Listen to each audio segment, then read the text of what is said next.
नमस्कार दोस्तों, मैं हूं डॉक्टर अनंत राठी, मनोचिकित्सक एवं नशा मुक्ति विशेषज्ञ बीकानेर से।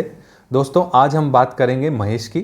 महेश एक 26 वर्षीय टीवी कलाकार है और 6 महीने पहले उसकी शादी उसी के साथ काम करने वाली एक लड़की भावना के साथ हुई। पिछले 2 साल से वो लोग एक साथ काम कर रहे थे। एक दूसरे को अच्छे से जांचने परखने के बाद ही उन दोनों ने शादी की है। लेकिन शादी के बाद से उन दोनों का आपस में एक दूसरे के प्रति व्यवहार जो है वो काफ़ी बदल गया है। दोनों अब जो टीवी के सेट पे एक दूसरे से काफ़ी उखड़े उखड़े से नज़र आते हैं। आपस में कम ही बात करते हुए नज़र आते हैं और अगर बात करते भी हैं तो लड़ते या झगड़ते ही दिखाई देते हैं। उनके इस तरह के बर्ताव से उनके जो साथी काम करने वाले हैं वो भी काफ़ी अचंभित हैं कि ये जो महेश और भावना जिन्होंने एक दूसरे को अच्छे से समझने के बाद 2 साल के इस अफेयर के बाद शादी करी, उनमें इस तरह की लड़ाई झगड़े का क्या कारण हो सकता है। उन्होंने उनको बिठा करके पूछा भी, लेकिन दोनों चुप रहे और कुछ भी नहीं बताया। कुछ दिनों बाद भावना के जो पिताजी हैं वो महेश के सामने तलाक के कागज़ लेकर के आ गए। महेश भावना को बहुत प्यार करता था, दिलो जान से उसे चाहता था और वह उसे तलाक देना नहीं चाहता था, लेकिन वह डर सा गया था। तो अब जब पानी उसके नाक के ऊपर से निकल गया था तो वह जो अपना एक नाटक है उसके निर्देशक सुमित है उनसे जाकर के मिला और उनको जाकर के बताया कि भावना के पिताजी जो हैं वो तलाक के पेपर लेकर के आ गए हैं। तो सुमित को हल्का सा इशारा मिल गया था कि कहीं ना कहीं कोई प्रॉब्लम है, इसीलिए 6 महीने के अंदर अंदर ही भावना के पिताजी जो है तलाक के पेपर लेकर के आ गए हैं और स्थिति इतनी गंभीर बन गई है तो कोई समस्या गंभीर ही होगी। सुमित ने और ज़्यादा गहराई से पूछा तो जो महेश है उसने बताया कि वह भावना के साथ शादी के बाद से ही सेक्सुअल रिलेशंस अभी तक नहीं बना पाया है।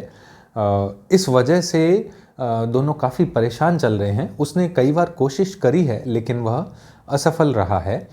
उसे एक अजीब सी घबराहट हो गई थी पहली ही बार में और उसके बाद से उसे डर सा लगने लग गया था। उसने कई बार इंटरनेट पर देख करके कुछ दवाइयाँ भी ऑर्डर करी और अपने नज़दीक में कई चिकित्सकों को भी दिखाया था और दवाई भी ली, लेकिन उसे कोई फ़ायदा नहीं हुआ था और बात बढ़ते बढ़ते तलाक तक आ गई थी।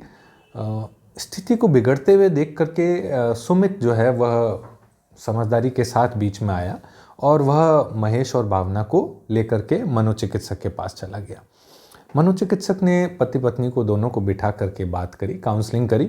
तो महेश ने बताया कि उसे एक अजीब तरह का घबराहट या डर पहली बार में ही लगने लग गया था और उस डर के बाद कभी भी वह सहज महसूस नहीं कर रहा था।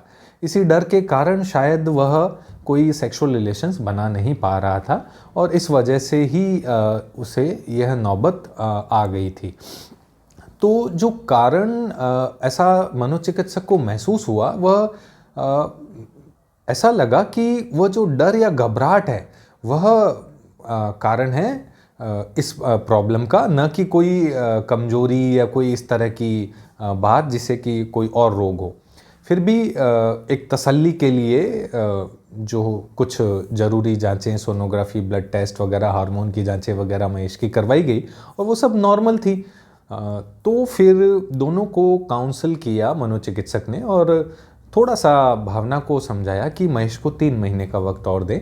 दोनों को एंग्जाइटी कम करने के बारे में कुछ योग प्राणायाम करने के बारे में समझाया। महेश को कुछ एंग्जाइटी कम करने की, घबराहट कम करने की दवाई दी गई और उसे रिलैक्सेशन टेक्निक्स के बारे में बताया और उसकी काउंसलिंग लगातार की गई कि जीवन में कोई भी जो नया कार्य है वह एक बार थोड़ा सा हो सकता है कि मुश्किल से लगे, लेकिन ऐसे काम जो है वो कोई भी नया कार्य जो है वो आसान से हो सकता है। ऐसी कोई डरने की ज़रूरत नहीं होती है इसमें। तो महेश को एक कॉन्फिडेंस देने का उस काउंसलिंग ने काम किया और कुछ समय के बाद वही महेश और भावना का वैवाहिक जीवन बहुत खुशहाल हो गया। जी हाँ दोस्तों, बहुत से लोग ऐसे हैं जिनका वैवाहिक जीवन तलाक तक की स्थिति में आ जाता है। इसी सेक्सुअल प्रॉब्लम्स की वजह से, जहाँ कारण कोई कमजोरी नहीं होकर के एक घबराहट या एक डर सा होता है, एक बेचैनी सी होती है, पर वो भावनात्मक तौर पर तो एक दूसरे से जुड़े होते हैं, लेकिन एक घबराहट उनके बीच में आ रही होती है। इस वजह से उनकी परफॉर्मेंस पे असर पड़ता है। हमें समझना होगा कि प्रॉब्लम कहाँ है, कहाँ से ओरिजिनेट हो रही है, जड़ कहाँ है उसकी। अगर जो कारण है उसका इलाज कराया जाएगा, तब जाकर के प्रॉब्लम रिजॉल्व होगी। नमस्कार।